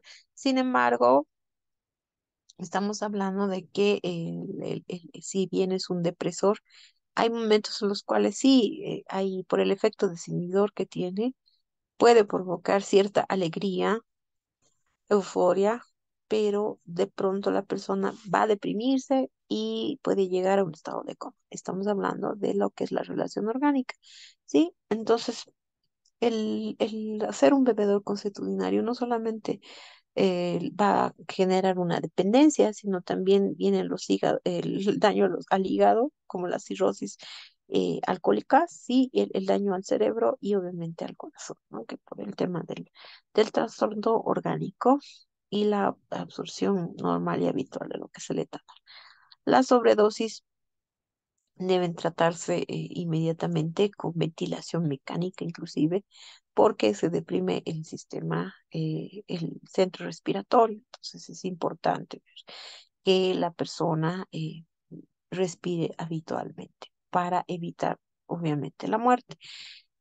Muchas veces el consumo habitual no está controlado, entonces ya la persona que consume ciertas cantidades de alcohol o tiene la necesidad, y hablamos que es un alcohólico, ¿no? Entonces, es complicado ver que el tema legal aquí, que nos interesa principalmente lo que es la parte legal y toxicológica, debemos decir de que las personas piensan que no consumen suficientemente alcohol, porque generalmente no afectan ni su salud inmediata ni su realidad social.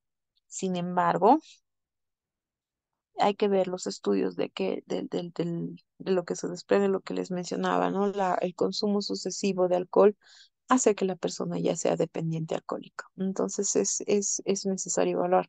Estudios hablan de que los hombres son 2 o 4 veces más propensos a generar alcoholismo, que, bueno, que es el trastorno, ¿no? Que se deriva del consumo habitual del alcohol, que las mujeres, que conlleva generalmente a comportamientos psicológicos destructivos, como por ejemplo, ¿no? Una de las consecuencias legales más complejas que puede haber es el conducir un auto ebrio. Sí, entonces, posterior a esto, o las lesiones que pueden producirse estando ebrio, ¿no? Peleas, accidentes de tráfico, caídas, la violencia doméstica, ¿no? Las peleas generalmente como son, como el efecto depresor, se exacerban muchas de la problemática social que tiene el individuo. Entonces, por ejemplo, la violencia doméstica se deriva principalmente porque pueden estar en estado de ebriedad, se dicen cosas que no tienen sentido, entonces dañan el entorno familiar, social, la familia, los hijos, etcétera, ¿no? Entonces, generalmente las personas que entran en cuadros alcohólicos, se habla de que tienen problemas sociales y familiares complejos y que obviamente no solamente derivan de ellos, sino también de que el síndrome ya mismo altera toda su área social, ¿no? Entonces, hay poblaciones especiales las cuales se ven más afectados por el alcohol, el tema de los niños. Hay niños pequeños que como viven con los alcohólicos, también se vuelven alcohólicos, entonces es complicado y complejo ver niños que ya tienen, ¿no? Por ejemplo, el síndrome de hipoglicemia grave y tener un coma, porque también los alcoholizan a sus bebés, a sus niños, entonces estos hay que ver, ¿no? Que están más afectados. Se dice que las mujeres son más sensibles a los hombres a los síntomas del alcohol, porque una mujer va a ser afectada por el alcohol mucho más rápido que el hombre por la masa muscular. También los ancianos. Entonces, las mujeres embarazadas también pueden dar a luz a un bebé, pero con alcoholismo fetal, ¿no? Súper deshidratado y con síndrome neurológico severo. Y bueno, hablamos de que mientras más temprano se empiece con el alcohol, más dependiente va a ser. Y del alcohol a más adulto. Entonces, el control de los hábitos del alcoholismo en las generaciones, en la adolescencia, es importante de prever, porque uno, mientras más jóvenes empieza, más fácilmente se va a volver un alcohólico. Entonces, hablamos de que el consumo del alcohol está predispuesto, se habla mucho de los aspectos hereditarios, ¿no? El entorno familiar hace mucho. Si su padre era alcohólico, probablemente el hijo va a ser alcohólico. También se habla de una genética especial que determina que esta persona puede ser dependiente del alcohol. Entonces, puede tener muchas explicaciones. Sin embargo, el consumo social excesivo es una condicionante de que sea alcohólica. No solamente los viernes de soltero, por ejemplo, muchos de las personas que dicen no ser alcohólicas tienen una necesidad de ir de viernes a consumir alcohol, o el sábado, o el fin de semana, o el lunes de albañiles.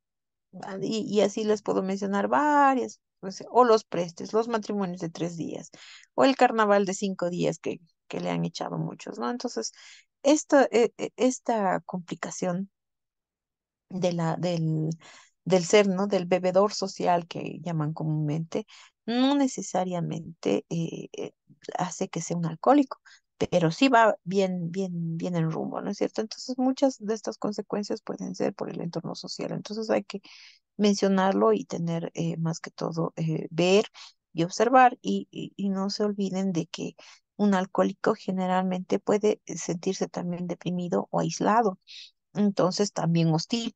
Esto, los comportamientos que ya tiene una persona alcohólica ya pueden ser autodestructivos.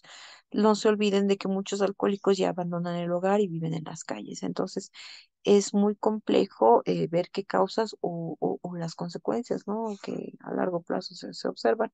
Bien, entonces hablamos de los síntomas de las personas que están con consumo de alcohol, el ver el tema de la intoxicación y la sobredosis, la sintomatología a tratar, que eso es lo más importante. Entonces, ver también el periodo de abstinencia que se tiene en el tratamiento.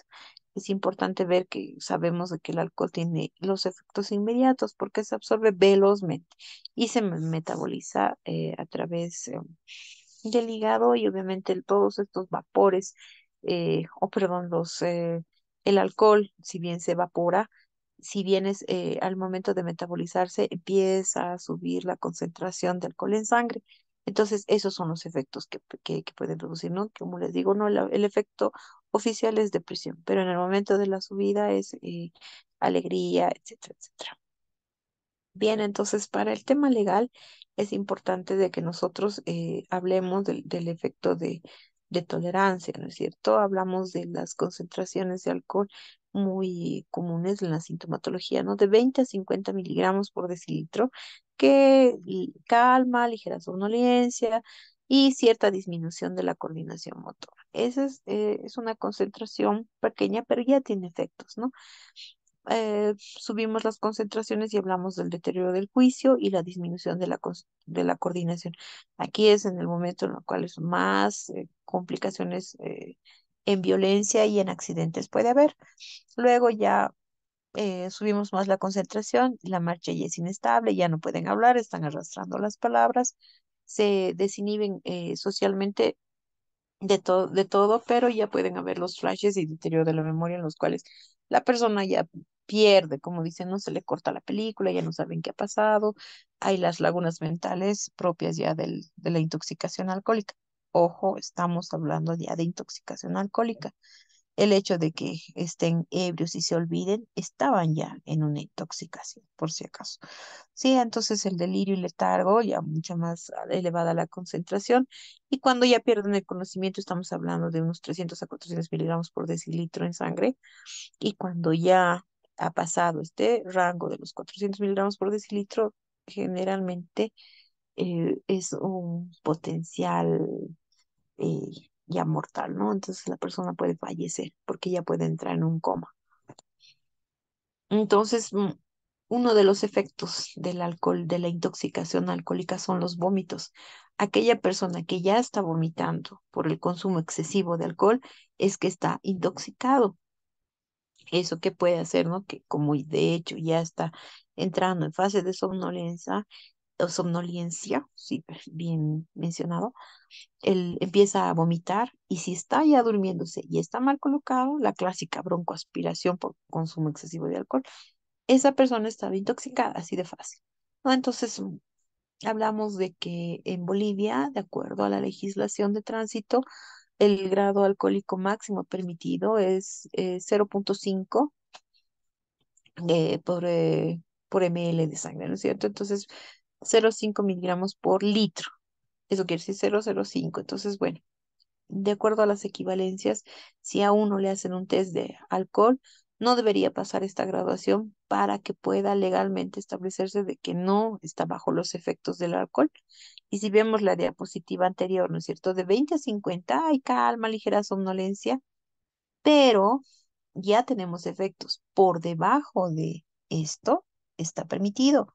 Si digamos tenemos hasta 0,5, ¿ya? Miligramos de alcohol por sangre, que eso es discutible de acuerdo al kit que se utilice, etcétera, etcétera, pero eso es lo que se determina en tránsito, ¿no? 0,50 grados por ml de sangre, esta persona puede conducir, pero si ya pasa esa barrera, que es breve, que ya son 2 copas, me parece que hacían la evaluación, si no estoy equivocada, la persona ya no, ya está alterada para conducir, entonces esta persona ya tiene que ser privada del derecho a conducir, porque no tiene los reflejos lúcidos como una persona que no ha conducido nada. Entonces, este tema legal en el tema de la conducción es penado por ley y tiene no todos los efectos que conlleva, porque obviamente puede causar un accidente, no solamente atentar contra su vida, sino contra cualquier transeúnte o con los que se acompañan.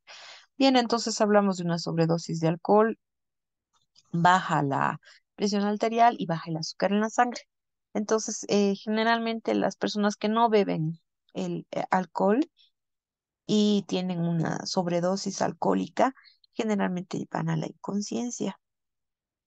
Ya, entonces lo que les mencionaba, mayor a 400 miligramos por decilitro, puede ser mortal. Entonces, la muerte generalmente es consecuencia de la respiración alterada o estos accesos de vómitos y broncoaspiración regular que se ven en los fallecimientos, las arritmias cardíacas y los grados alcohólicos, ¿no? Entonces, las dosis moderadas, generalmente las consecuencias a corto plazo, corto y mediano plazo, los lapsos de memoria, ¿no? Entonces, los efectos a largo plazo, que las cantidades excesivas de alcohol, las hepatopatías, ¿no? La cirrosis de hígado, los déficits vitamínicos y nutricionales, porque son quelantes de las vitaminas. Obviamente, si el hígado se daña también, hay hipoproteinemia, hipovitaminosis, entonces las hepatopatías por la cirrosis muy comunes.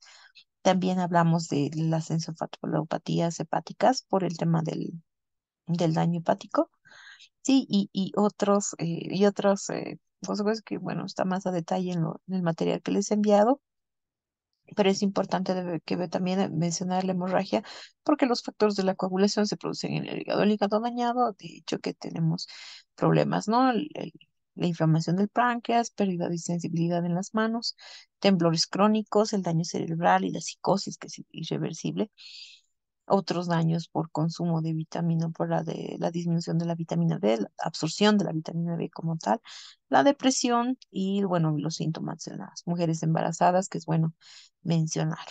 Ahora, los síntomas de abstinencia son los complejos de tratar, ya que pueden ser leves o graves.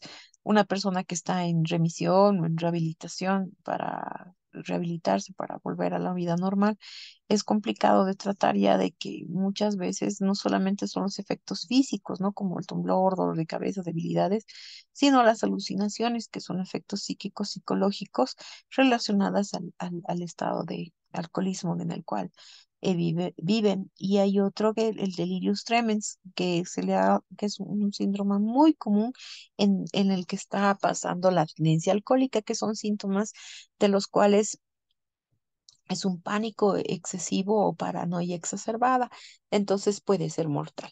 La persona entra en un estado de paranoia complejo que puede tener actos violentos, por lo cual es importante controlar estos síntomas.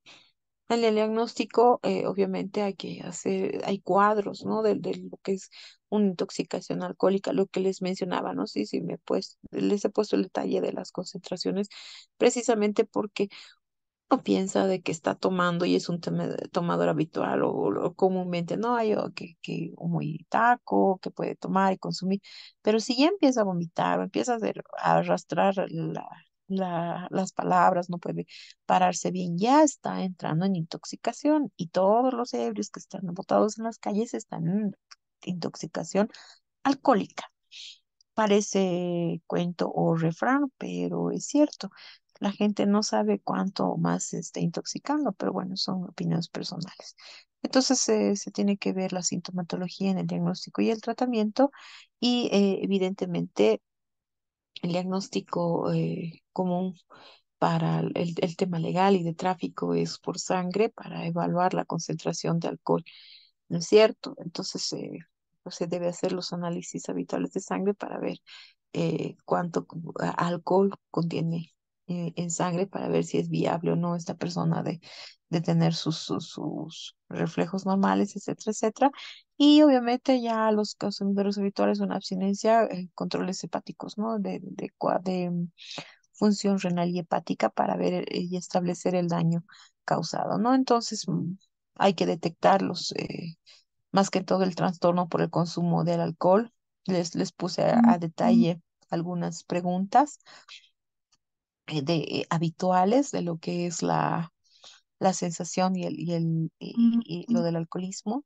Y es importante de que se hagan estas preguntas a los consumidores habituales. No, por ejemplo, ¿no? ¿Ha sentido usted alguna vez que debe disminuir su consumo de bebida alcohol? ¿Cree que bebe demasiado? ¿Le molesta que le critiquen que está bebiendo? Entonces, ver, ¿no? El entorno social y trabajar sobre eso, ¿no? Entonces, es importante ver el tratamiento de qué urgencia se trata, si está, qué tipo de sintomatología o de cuadro clínico está presentando, probablemente tratar el síntoma, ¿no? Y evidentemente, ¿no? Tratar el tema de la sudoración, de la somnolencia, ver si está respirando normal, etcétera, etcétera. El tratamiento con benzodiazepinas, el tratamiento del delirium tremens, mucho de, obviamente, de la sintomatología. Esto es bastante extenso de ver. Pero bueno, entonces hablamos aquí de la desintoxicación y la rehabilitación. Es importante ver de que hay grupos de autoayuda, la AA que llaman, o los alcohólicos anónimos, que son grupos especializados porque el tema del alcohol está muy difundido. Por eso se habla, ¿no? De farmacodependencia o drogodependencia, pero si bien es una sustancia, es un líquido, pero es una dependencia compleja. Y entonces aquí les menciono lo que es los alcohólicos anónimos, el programa de los 12 pasos que llaman, ¿no? Generalmente ellos van controlándose en 12 estigmas o 12 puntos importantes en los cuales deben tratar y hacer controles diarios de todo eso, porque la vida sin alcohol para estos consumidores es muy compleja. Entonces, son grupos de autoayuda que es necesario. Bien, para ya concluir las pruebas de detección de drogas, les puse, ¿no? En dibujito el tema de los aros olímpicos y las drogas.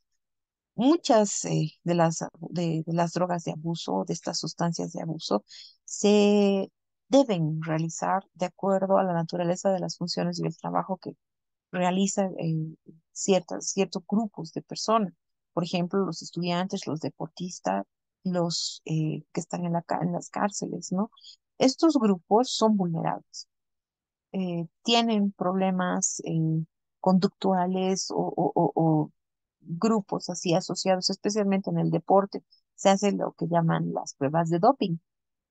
No, entonces, para saber si el uso de estas sustancias está alterando su función normal y regular, entonces debe hacerse las pruebas de detección, debería tenerse controles de drogas en muchos ámbitos, por ejemplo, en los ámbitos militares, como les decían, ¿no? Los deportistas, en otras personas que están privadas de libertad, otras que necesitan, por ejemplo, los miembros del ejército, por ejemplo tienen que hacerse controles regulares, porque el consumo de estas drogas es complejo, altera todo el complejo social, etcétera, y por la naturaleza de sus trabajos deben ser controlados. Y en este momento, por ejemplo, yo particularmente incluiría también el alcohol. Sin embargo, estas pruebas ya para laboratorio y para el control de las mismas deberían ser utilizadas, ¿no? Entonces, a nivel internacional, generalmente estas pruebas están caracterizadas y determinadas para lo que es la detección del alcohol, de las anfetaminas, los barbitúricos, las benzodiazepinas, la cocaína, marihuana y los opiáceos. En ese orden, por importancia y por la relación que tienen esto, ¿no? Del consumo.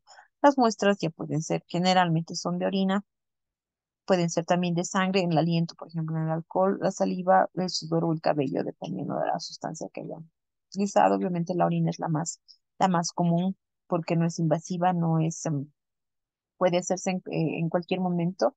Y ustedes han debido ver, ¿no? Las pruebas de doping a los futbolistas o a los deportistas, en el ámbito de que si se les detecta alguna sustancia, se anulan hasta los partidos, etcétera, etcétera, conlleva condiciones legales que siempre es importante, ¿no? Entonces, muchas veces estas pruebas lamentablemente pueden dar falsos negativos o falsos positivos, por lo cual también debería hacerse un rastreo a nivel generalizado de estos grupos particulares, lo que les digo, ¿no? Bien, para concluir, ahora sí vemos lo que son los correos y los contenedores humanos. En el caso de lo que habíamos hablado de las sustancias, como el ámbito es ilegal, principalmente esto sucede en la cocaína. Las llamadas mulas, o los contenedores humanos, o los famosos dragones, que transportan estas sustancias ilegales en el interior de su cuerpo o directamente entre sus pertenencias y o ropa, o como ya vamos a ver, hay varias maneras de ocultar y de transportar estas. Sin embargo, lo que conlleva, digamos, es un riesgo a su salud muy complejo, que se ve en una sobredosis exacerbada. Si un trago ha consumido varias, pueden ser condones de látex, los cuales se inducen, ¿no es cierto? Los paquetes o las cápsulas que se preparan se rasga, directamente entra en una sobredosis y puede conllevar a la muerte, una perforación de estómago, etcétera, etcétera. Entonces, ¿qué significa estos correos humanos o estos contenedores humanos, ¿no? Es pasar droga de contrabando a través de las fronteras y pasar los controles de seguridad que hacen que estas personas voluntariamente, entre comillas, traguen estos paquetes de drogas o los oculten en el interior de su cuerpo, tanto en anal o vaginal, dependiendo y de acuerdo al tipo de droga que es. Entonces, eso en el ámbito legal se ha visto mucho. Por ejemplo, hay cuadritos, ¿no? De cuántas cápsulas han podido transportar y obviamente por altos valores económicos que lo hacen, que la remuneración es alta. Entonces, estas personas, para que no les detecten entre sus pertenencias, se las tragan o se las ingresan. Ya entonces, lo que llamamos los correos humanos, las mulas, generalmente han tragado y los contenedores son los que se los han ingresado. Ya les digo, por vía anal o por vía vaginal. Sí, entonces en la lesión y existe la sobredosis y obviamente todo eso. Ahora los contenedores, lo que le dicen a los body staffing es los que se embuten, que ese es el término correcto. En el anterior eran los correos, las mulas, los que tragan, y los contenedores, que son los body staffing, que son los que se lo ponen. A muchas mujeres se les ha encontrado tanto en vagina como en área anal varios paquetes de drogas, ¿no? Y no solamente como dicen en la examinación del dibujo o del gráfico, perdón, no que están adheridos a su cuerpo, que están bien empaquetados, sino que de acuerdo a las cápsulas o estos paquetes se los ingresa. Entonces es complicado ver esto porque generalmente en el diagnóstico pueden empezar a hacer convulsiones si es que se ha rasgado uno de los paquetes o la exacerbación de los cuadros muy, muy, muy complicado. Entonces el médico debe tratar obviamente de salvar la vida del paciente, pero generalmente cuando ya hay una ruptura o algo, el individuo este fallece porque obviamente las concentraciones son demasiado elevadas y hasta que le hagan una radiografía o le hagan un tratamiento ya pues a veces es muy tarde. Entonces a estos portadores generalmente, no lo que les decía, ¿no? Los body staffer o los body pakers, depende, ¿no? El lavado intestinal inmediato y el tratamiento con benzodiazepinas, ¿no? A veces la parotomía es inmediata, el lavado intestinal de acuerdo al tratamiento, ¿no? Entonces, antídotos específicos y ver cuánta droga podía haberse retirado, ¿no? Es eso en cuanto a al otro consumo que podríamos hablar, ¿no? Un consumo obviamente accidental, pero que conlleva toda esta sobredosificación y tratamiento que deberían saber. Bueno, hasta aquí he tratado de abordar, es la temática más larga, más compleja acerca de lo que son las drogas de consumo. Es complicado también mencionar las concentraciones, algunas preguntas que se les he mandado, todo el material, todo lo que he podido recabar, lo que me ha parecido más importante, porque hay mucha información, mucha bibliografía. Son temas muy complejos de tratar. No se olviden de que nosotros en el ámbito del estudio, que ya como toxicología nos vamos a enfrentar de pronto a un fallecido, ¿no?, con una sintomatología. Entonces vamos a ver mucho de esto. Por eso he tratado de tocar toda la parte ¿no?, de cómo es el diagnóstico, de cuál es el efecto primario, cuál es el efecto a largo plazo, el diagnóstico y obviamente el diagnóstico que nos interesaría, ¿no? La parte clínica ya la van a ver mucho más a detalle. Quédense con esta parte básica, ¿no? De cuáles son, qué sustancia química es, cuál es el efecto inmediato, el efecto secundario, el efecto a largo plazo, que debe manejarlo, que tienen que verlo. Las personas que seguramente trabajan ya en el ámbito ya legal y todo esto van a tener mucho más a detalle. Les he mandado mucha bibliografía, el tema es muy largo, es la clase como más larga, entonces les agradezco la atención hasta aquí, es nuestra última clase. Hay muchas preguntas, las cuales las podríamos estar a detalle viendo, revisando, etcétera, etcétera, pero creo que ya va a ser competencia de cada uno de ustedes el revisar el material. Les he dado al detalle, revísenlo, véanlo, no solamente para el diplomado, sino también para el trabajo que puedan realizar o para el asesoramiento que ustedes puedan dar a los individuos, a los pacientes a los cuales pueden haber intoxicaciones. En resumen, hemos visto toda la parte desde el ambiente, de los accidentales, del laboral, del alimenticio y obviamente ya del inducido. Entonces, esta parte que debía haber sido la introductoria, hemos cambiado el orden porque básicamente por los tiempos de algunos de los docentes, el mío en particular. Entonces, hemos visto la manera de poder acomodar las materias de esta manera, pero vayan viendo para construir también las bases sólidas de este diplomado que se está llevando a cabo, ¿no? Les agradezco mucho la atención y bueno, el examen que va a ser la siguiente semana va a comprender desde conceptos básicos. No va a haber mucho detalle de esta parte, pero sí generalidades. Por eso les pido que vayan revisando todo esto. Hay varias preguntas en puerta, pero que son detalles que ustedes los van a revisar mucho más en la información. Muchas gracias. Muchas gracias, doctora Miroslava. Gracias a los participantes. Agradecerle por su presencia en este módulo. Para los participantes, el examen es la próxima clase en el horario de curso. Ya les vamos a pasar la información correspondiente. Doctora, muchas gracias y muy buena noche. Buenas noches a todos. Eduardo, gracias por la atención y espero de que se haya contribuido mucho al bagaje y la instrucción que ustedes están buscando con este diplomado. Muy agradecida por su atención y pues en el examen nos veremos. Que tengan buenas noches y hasta la siguiente semana. Muy buena noche y buen fin de semana a todos los participantes. Doctora, hasta luego.